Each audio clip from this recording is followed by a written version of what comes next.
فرزند زہرا یہ حالات برے ہیں۔ کاشانہ بصیرت ایک ایسا مکمل یوٹیوب چینل جس پر محروم بصارت کے لیے بالخصوص اور تمام افراد کے لیے بالعموم سینکڑوں کی تعداد میں اسلامی کتب دستیاب ہیں۔ لہذا گزارش ہے کہ آپ اپنی ذمہ داری نبھاتے ہوئے کاشانہ بصیرت کو سبسکرائب کرنے کے ساتھ ساتھ بیل آئیکن کو پریس کیجئے تاکہ آپ علم کے حصول کے ساتھ ساتھ مذہب اہل بیت کی اشاعت میں بھی اہم کردار ادا کرتے رہیں۔ کاشانہ بصیرت۔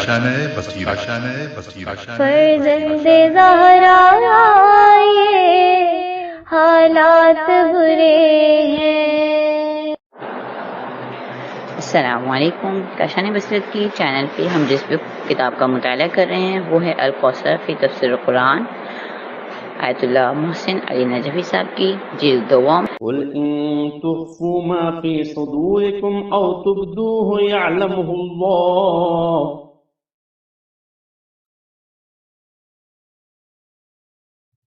ويعلم ما في السماوات وما في الارض والله على كل شيء قدير۔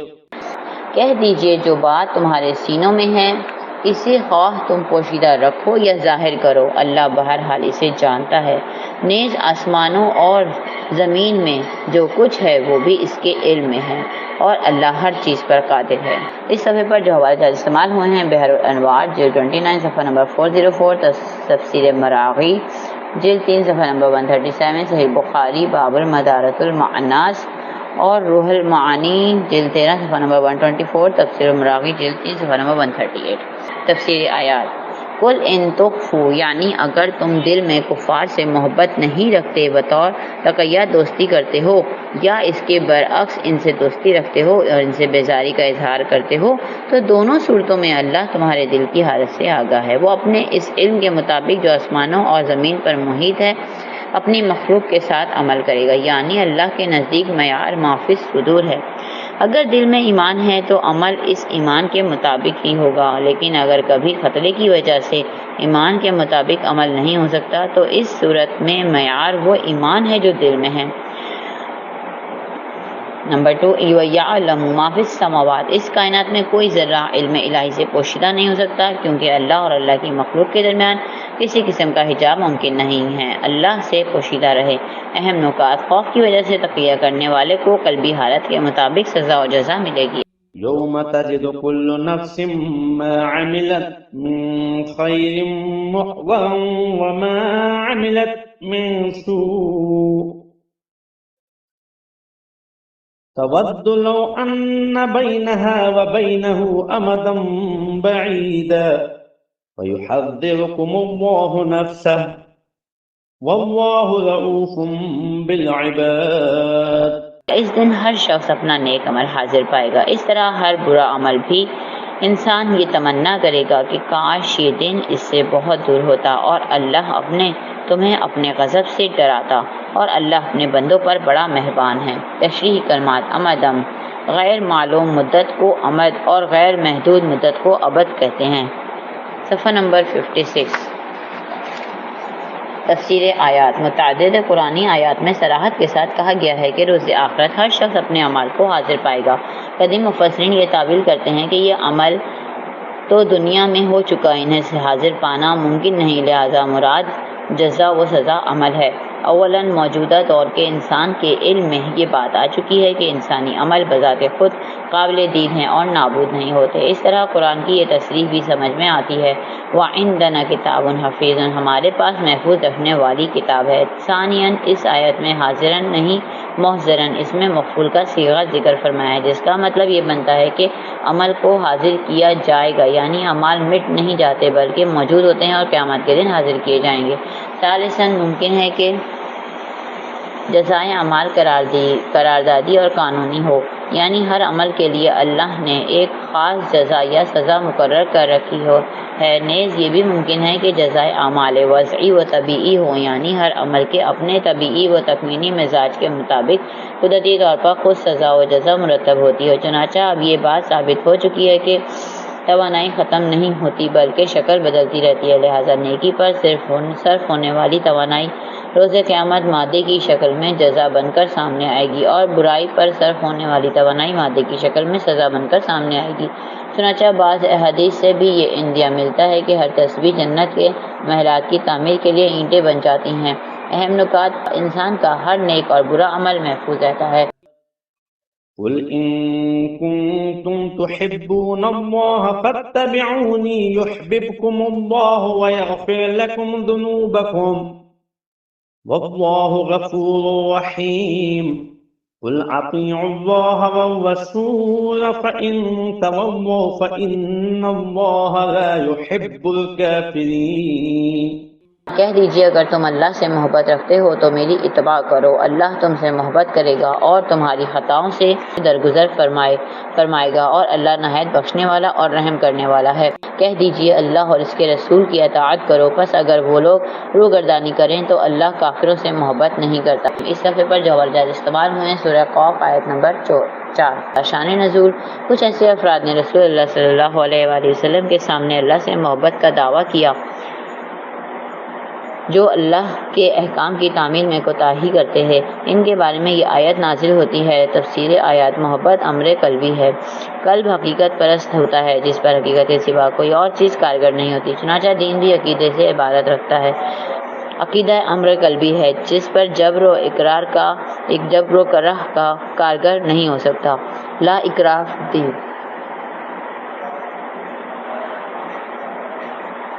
لا اکراہ فی الدین کی طرح کہا جا سکتا ہے کہ لا اکراہ فی الحب۔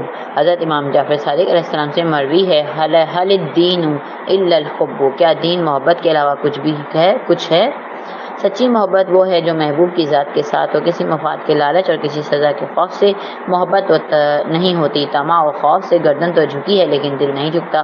اللہ کے سچے عاشق حضرت امیر المومنین حضرت علی علیہ السلام: ما عبدتک طمعا فی جنتک ولا خوفا من نارک ولکن وجدتک اہلا للعبادۃ فعبدتک۔ اے میرے معبود، میں نے تیری جنت کے لالچ میں یا تیرے جہنم کے خوف سے تیری عبادت نہیں کی بلکہ میں نے تجھے عبادت کا اہل پایا تو تیری عبادت کی۔ دیگر تمام عوامل سے قطع نظر صرف ذات سے محبت کا یہی انداز ہوتا ہے۔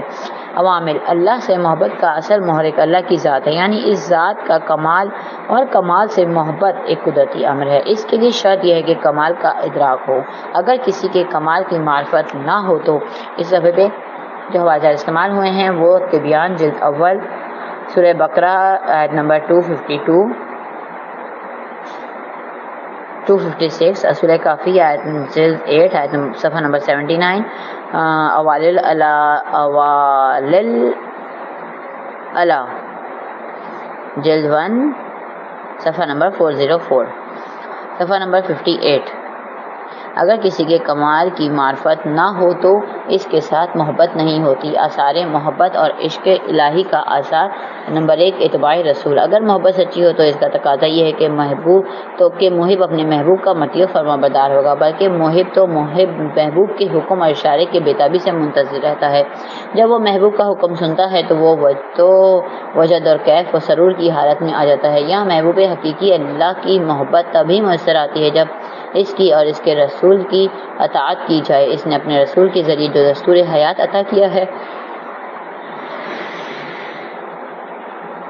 اس پر عمل کر کے محبت کا ثبوت فراہم کیا جائے۔ امام جعفر صادق علیہ السلام سے روایت ہے: ما احب اللہ من عصاه، جو اللہ تعالیٰ کی نافرمانی کرتا ہے وہ اللہ کا محب نہیں ہو سکتا۔ جملہ فاتبعونی یحببکم اللہ مقام مصطفیٰ کی طرف ایک لطیف اشارہ ہے کہ ذات محمدی جہاں رشد و ہدایت کا ذریعہ ہے وہاں محبت و عشق الہی سے فیضیاب ہونے کا وسیلہ بھی ہیں۔ آپ صلی اللہ علیہ وسلم کی پیروی سے ہی محبوب خدا ہونے کا شرف حاصل ہوتا ہے۔ محب کے لیے محبوب کی طرف سے محبت کا جواب نہایت اہم ہوتا ہے۔ محب کے لیے اس سے زیادہ خوشکن خبر اور کیا ہو سکتی ہے کہ محبوب بھی اس کے ساتھ محبت کرتا ہے۔ اس بنا پر اللہ تعالیٰ نے اپنی محبت کے دعوے داروں کو یہ نوید سنا رہا ہے کہ میرے رسول کی پیروی کرو گے تو میں بھی تم سے محبت کروں گا، ورنہ اس جملے کا لہجہ یوں بھی ہو سکتا ہے کہ اگر تم اللہ سے محبت رکھتے ہو تو اس کی اطاعت کرو، لیکن یہاں دونوں باتوں کی طرف اشارہ فرمایا، اول یہ کہ رسول کی پیروی کرو، دوم یہ کہ تو اللہ بھی تم سے محبت کرے گا۔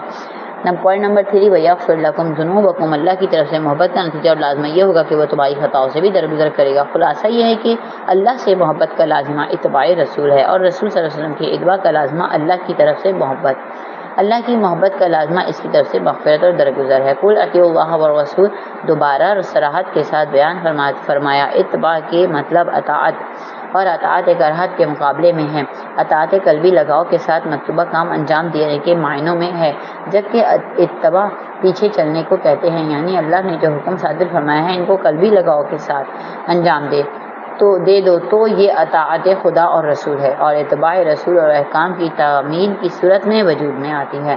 اس صفحے پر جو حوالے استعمال کیے گئے وسائل الشیعہ جلد 15 صفحہ نمبر 308، صفحہ نمبر 59 حدیث میں ہے، کافی میں حضرت امام جعفر صادق علیہ السلام سے مروی ہے، وَمَنْ سَرَّهُ أَنْ يَعْلَمَ أَنَّ اللَّهَ يُحِبُّهُ فَلْيَعْمَلْ بِطَاعَةِ اللَّهِ وَلْيَتَّبِعْنَا، جو یہ جاننا چاہتا ہے کہ اللہ سے محبت کرتا ہے تو اس سے چاہیے کہ اللہ کی اطاعت اور اتباع کرے۔ اہم نکات، نمبر 1، اطاعت کے بغیر محبت کا دعویٰ محض دھوکہ ہے۔ نمبر 2، ذات محبتی سے عشق مغفرت خداوندی سے فیضیابی کا ذریعہ ہے۔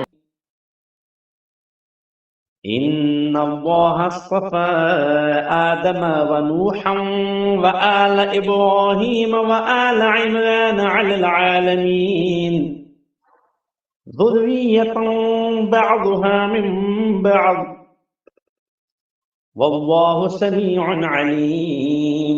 بے شک اللہ نے آدم، نوح، آل ابراہیم اور آل عمران کو تمام عالمین پر برگزیدہ فرمایا، اور وہ اولاد جو ایک دوسرے کی نسل سے ہیں، اور اللہ خوب سننے والا اور جاننے والا ہے۔ تشریحی کلمات، حضرت نوح بن لامہ پہلے صاحب شریعت، صاحب کتاب اور العزم رسول ہیں۔ آپ علیہ السلام حضرت آدم علیہ السلام کے بعد دوسرے ابو البشر ہیں، یعنی طوفان کے بعد موجودہ انسانی نسل ابو بشر آپ علیہ السلام ہیں۔ حضرت آدم علیہ السلام کے 10ویں پشت میں سے تھے۔ آپ علیہ السلام موجودہ عراق کے بالائی علاقے میں رہنے والے تھے۔ 950 سال زندگی گزاری۔ اس لفظ کی تشریح سورہ بقرہ کی آیت نمبر 49 کے ذیل میں ملاحظہ فرمائیے۔ عمران، اس نام کی 2 شخصیت گزری ہیں، ایک حضرت موسیٰ علیہ السلام کے والد، بائبل میں ان کا نام عمران آیا ہے، اور دوسرے حضرت مریم کے والد ماجد۔ اس آیت شریفہ میں دونوں عمران سے مراد لے جا سکتے ہیں، تاہم قرینہ قیاس ہے کہ حضرت مریم کے والد ماجد ہوں، کیونکہ یہ سلسلہ کلام حضرت مریم حضرت عیسیٰ علیہ السلام کے بارے میں ہے، اناجیل میں ہے۔ اس صفحے پر جو حوالات استعمال ہوئے ہیں، اصول کافی جلد 8 صفحہ نمبر 13، المیزان جلد 3 صفحہ نمبر 189، صفحہ نمبر 60۔ اناجیل میں حضرت مریم کے والدین کا نام مذکور نہیں ہے، تاہم مسیحی روایت میں حضرت مریم کے والد کا نام یوآخیم آیا ہے۔ ذریت، زارا حمزہ، خلقت، اصل میں اس سے خرد، سال، اولاد مراد ہیں، لیکن چھوٹی بڑی سب اولاد کے لیے استعمال ہوتا ہے۔ تفسیر آیات،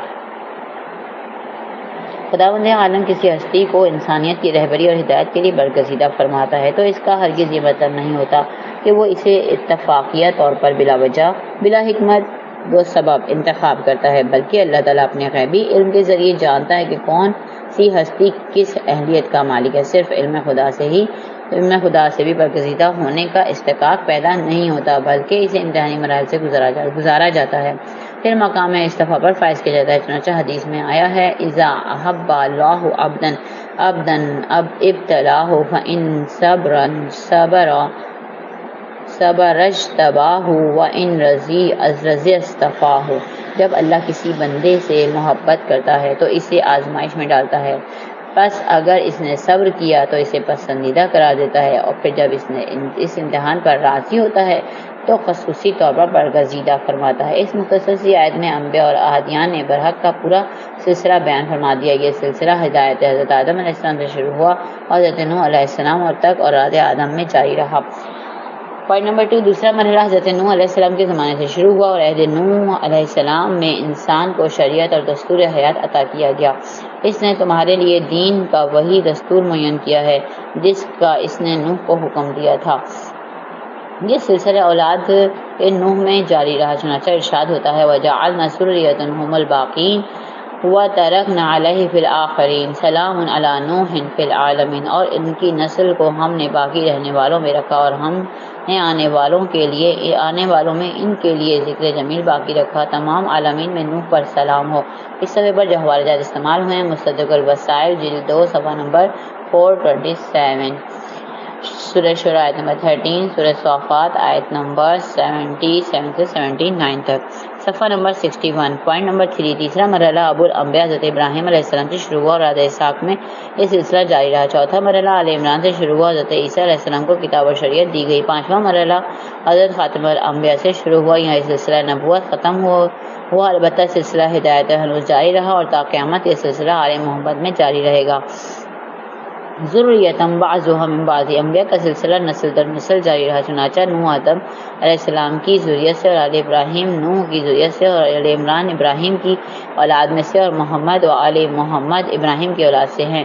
یہ بات اب روز روشن کی طرح واضح ہو گئی ہے کہ اولاد اپنے آباء و اجداد سے اوصاف حمیدہ اور نیک خصلتیں وراثت میں لیتی ہے۔ وراثت ہی واحد ذریعہ ہے جس کے ذریعے پے در پہ آنے والی نسلوں میں امامت اور رہبری کے لیے لازم خصلتوں کو منتقل اور محفوظ کیا جاتا ہے۔ یہی وجہ ہے کہ اللہ تعالیٰ نے اپنے اس بار امانت کو ایک خاص نسلی تسلسل میں ودیعت فرمایا جس کا ذکر اس آیت اور دیگر آیتوں میں مکرر آیا ہے۔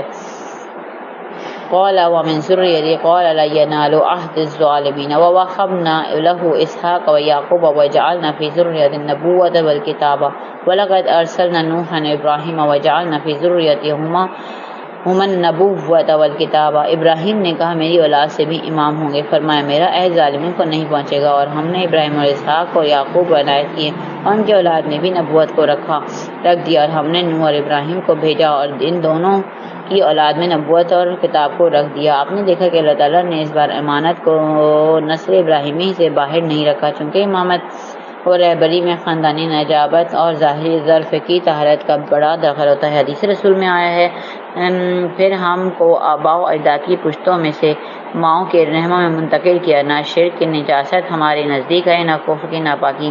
مامون نے حضرت امام رضا علیہ السلام سے پوچھا کیا اطرت کو دوسرے لوگوں پر فضیلت حاصل ہے؟ امام نے فرمایا اس صفحے پر جو وجہ استعمال ہوئے ہیں وہ ہیں سورہ بقرہ آیت نمبر 124، سورہ عنکبوت آیت نمبر 27، سورہ حدید آیت نمبر 26، الشرائع جلد 1 صفحہ نمبر 208۔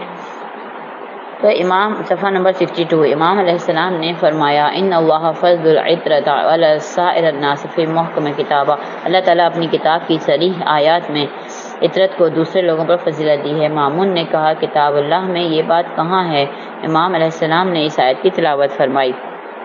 اہم نکات، خدا نے مذکورہ ہستیوں کو اہلیت و استحقاق کی وجہ سے برگزیدہ فرمایا۔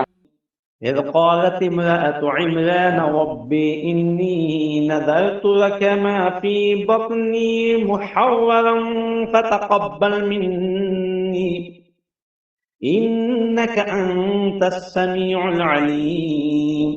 وہ وقت یاد کرو جب عمران کی عورت نے کہا پروردگار جو بچہ میرے شکم میں ہے اسے تیری نظر کرتی ہوں اور وہ باتوں سے آزاد ہوگا تو میری طرف سے قبول فرما، بے شک تو بڑا سننے والا اور جاننے والا ہے۔ نظر نون زا را، کسی حادثے کی وجہ سے غیر واجب چیز کو اپنے اوپر واجب کر لینا۔ بنی اسرائیل میں اولاد نظر کرنے کا مطلب یہ تھا کہ ہونے والا بچہ ہیکل کی جاروب کشی اور مجاوری میں عمر بسر کرے گا۔ تفصیلی آیات، عمران کی عورت یعنی حضرت مریم علیہ السلام کی والدہ اور حضرت عیسیٰ علیہ السلام کی نانی کا نام ہینا تھا، اور شام میں ان کو مدفن کلیسائے ہینا کے نام سے مشہور ہے۔ بعض دیگر روایات کے مطابق ان کا نام حسنہ بنت فاقود تھا۔ عمران کی عورت سے مراد آل عمران کی عورت نہیں، عمران کی بیوی ہی ہو سکتی ہے، کیونکہ قرآن کی تعبیر کے مطابق یہ ترکیب بیوی کے لیے استعمال ہوتی ہے۔ امرأۃ العزیز تراود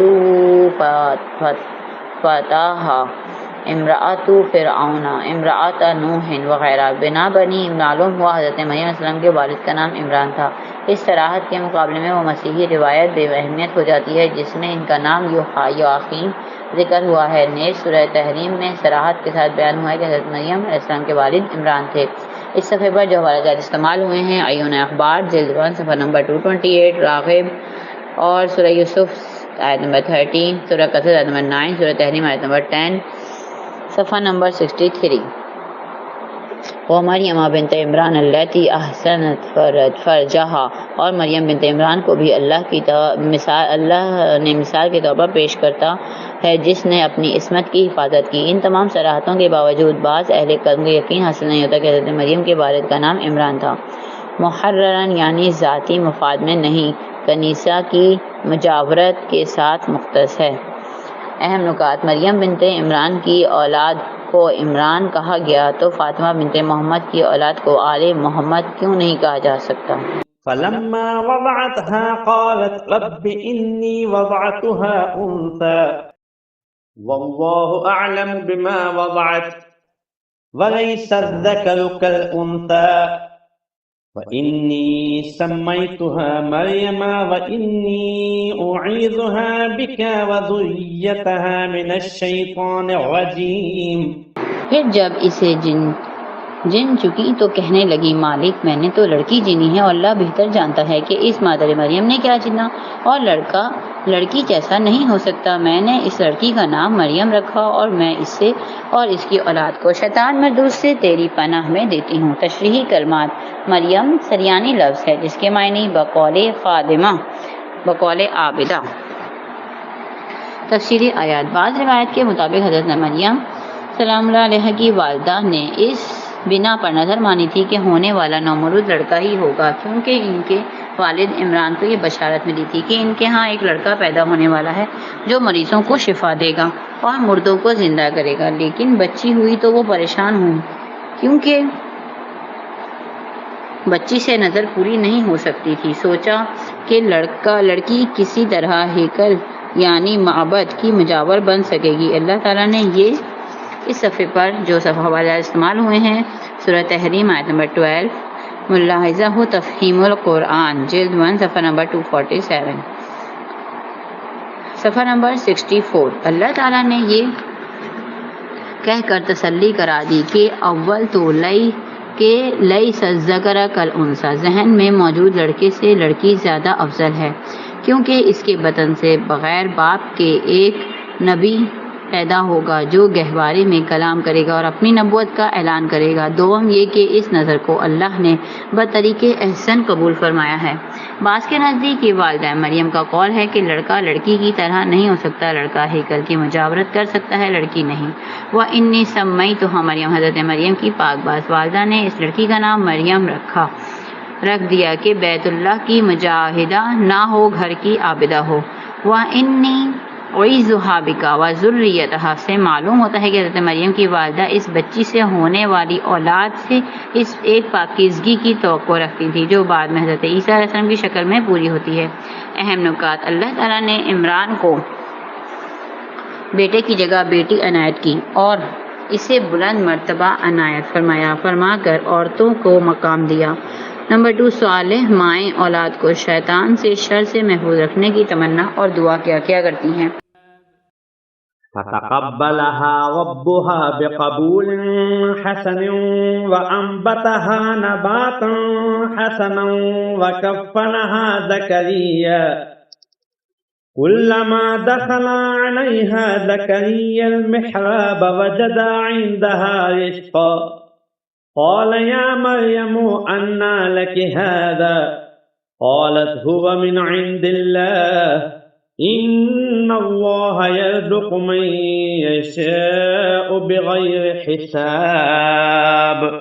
چنانچہ اس کے رب نے اس کی نظر کو بوجہ احسن قبول فرمایا اور اس کی بہترین نشو و نما کا اہتمام کیا اور زکریا کو اس کا سرپرست بنا دیا۔ جب زکریا اس کے حجرے عبادت میں داخل ہو جاتے تو اس کے پاس تو عام موجود پاتے۔ پوچھا، اے مریم یہ کھانا تمہارے پاس کہاں سے آتا ہے؟ تو وہ کہتی ہیں اللہ کے ہاں سے، بے شک خدا جسے چاہتا ہے بے حساب رزق دیتا ہے۔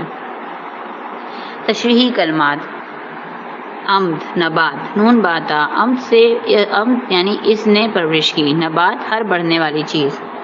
Page number 65۔ کافالام کفل کفالت ضمانت دینا، المحراب حرابہ حجرہ عبادت، جو لوگ یہودی معبد کی مجاورت کرتے تھے ان کی عبادت اور اعتکاف کے لیے مخصوص کمرے اور اونچی جگہ پر بنائے جاتے تھے جنہیں محراب کہا جاتا تھا۔ مسلمانوں کی مساجد میں امام کے کھڑے ہونے کی جگہ کو محراب کہتے ہیں۔ تفسیر آیات، اس وقت کا ذکر ہے جب حضرت مریم سلام اللہ علیہ رشد کو پہنچ گئیں۔ لڑکی ہونے کی وجہ سے حسب نظر ہیکل کی خادمہ تو نہ بن سکیں، البتہ عبادات اور اعتکاف کے لیے عبادت گاہ میں داخل کر دی گئیں۔ اس سیاق سے معلوم ہوا تھا کہ حضرت مریم کے والد حضرت عمران زندہ نہ تھے، اس لیے حضرت مریم کی کفالت ایک مسئلہ بن گئی تھی، کیونکہ ہیکل کے مجاور میں سے ہر شخص ان کا کفیل بننے کی خواہش رکھتا تھا۔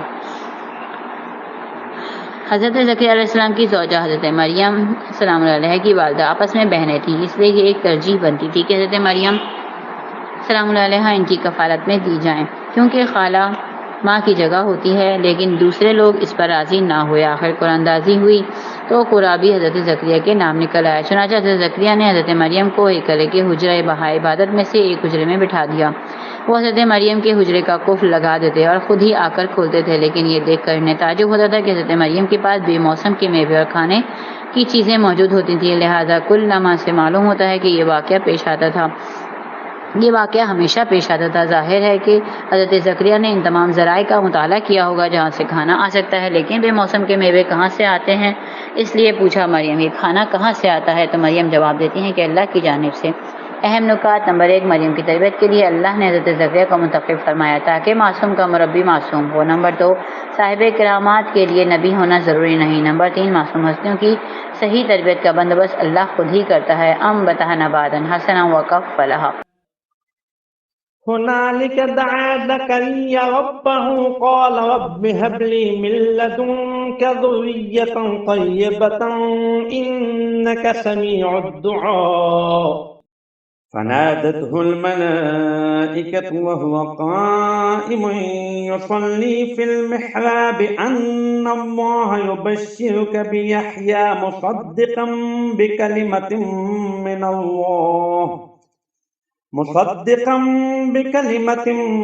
الله وسيدا وحصورا ونبيا من الصالحين۔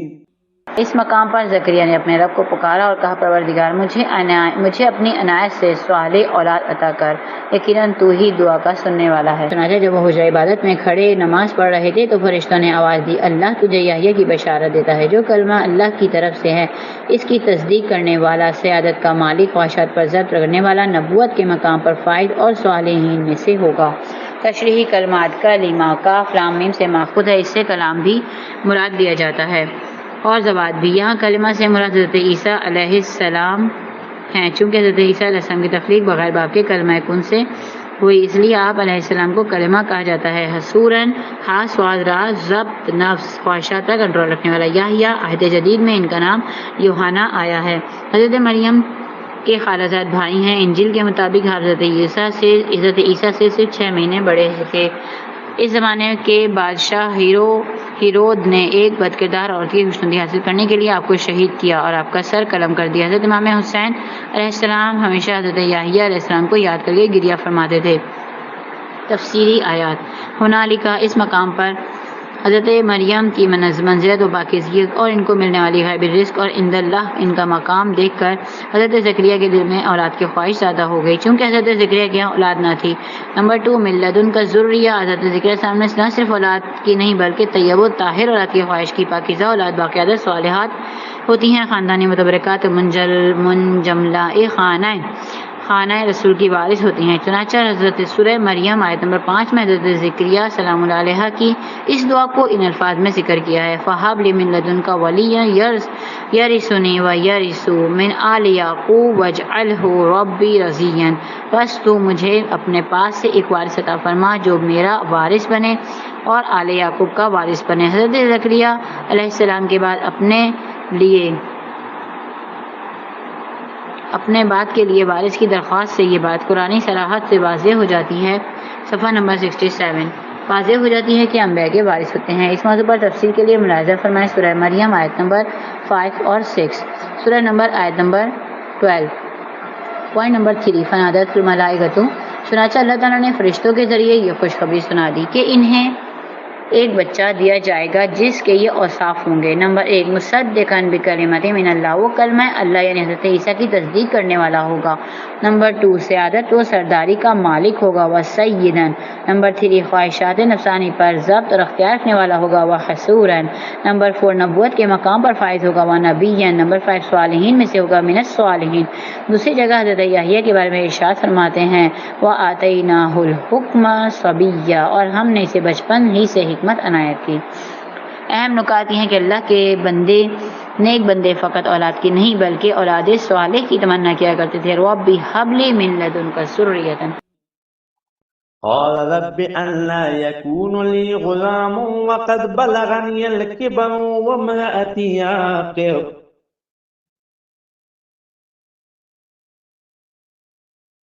قال كذلك الله يفعل ما يشاء قال رب اجعل لي آية قال آيتك ألا تكلم الناس 3 أيام إلا رمزا واذكر ربك كثيرا وسبح بالعشي والإبكار۔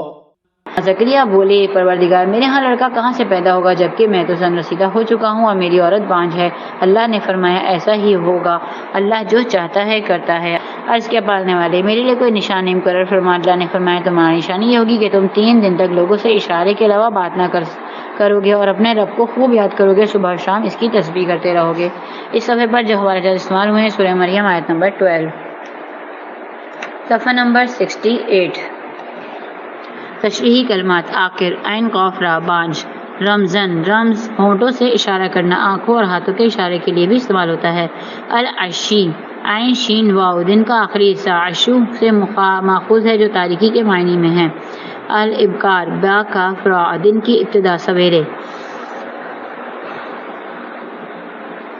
تفسیر آیات نمبر 1 قال ربی ان یکون، اگرچہ حضرت زکریا نے خود اللہ سے اولاد کی خواہش کی تھی تاہم یہ خواہش پوری ہونے پر تعجب کرنا اس کیفیت کی وجہ ہے کہ جو قبول دعا کی خوشخبری سن کر طاری ہوتی ہے۔ گویا حضرت زکریا علیہ السلام فرما رہے ہیں کہ پروردگار اولاد کی خواہش تو پوری ہو رہی ہے لیکن وہ انجام کس طرح پائے گی، کیونکہ طبعی طور پر اس کے لیے 2 رکاوٹیں موجود ہیں، بڑھاپا اور بیوی کا بانجھپن۔ جواب میں اللہ تعالیٰ نے اپنے قدرت مطلقہ کا ذکر فرماتا ہے کہ اس کی مشیت کے آگے کوئی چیز رکاوٹ نہیں بن سکتی۔ کذالک اللہ یفعل ما یشاء۔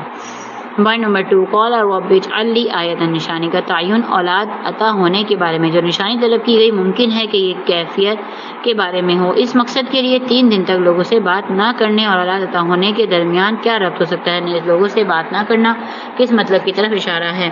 آیت